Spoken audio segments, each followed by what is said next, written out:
let's talk about shadow work and what authentic shadow work actually looks like.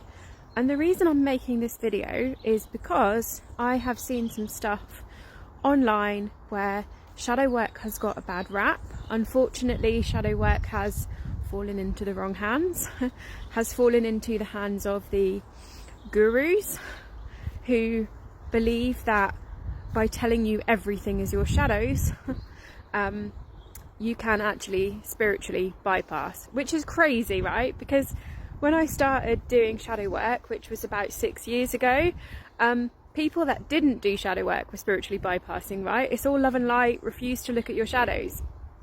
But what we're now seeing happening, right, with everything, right, everything evolves. So over the last 6 years, people have got much more in tune with needing to work with the subconscious, needing to work with trauma, needing to work with shadows. So of course, what's happened is the false light guru movement has also caught up. So that's what we're seeing.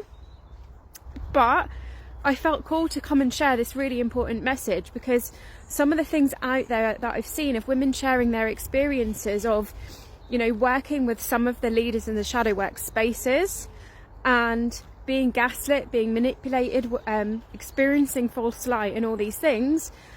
I don't want this to put people off shadow work, because it is an extremely valuable process, number one, from a scientific angle and how the brain works, because 95% of our reality is created by our subconscious. And secondly, if you are experiencing things like intense energies, psychic attack, and things like that, even the false light, right? Even false light itself, and some of the damage that that does, shadow work can help with this. Because if you do, and this is your authentic shadow work, right? If you do shadow work on any of these parts of yourself, any of these wounds that have allowed these energies to come in, that have been a match for these so-called gurus to come in, if you are an empath, if you actually do shadow work on these things, this will close these wounds and you will be much less likely to experience things like psychic attack. You won't even come across these like false light gurus who are causing this harm in the first place. Like, you won't come across them because you won't be a frequency match for it. Now, this is a very different thing from being such a clear channel, such a bright light that you trigger people, and this triggering sends you energy. That is a different thing.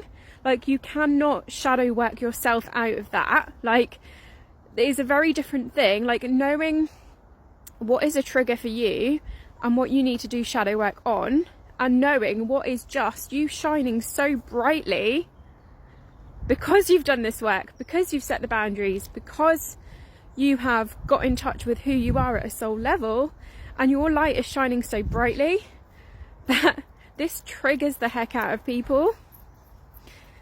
And that is a different thing. These are two very, very different things.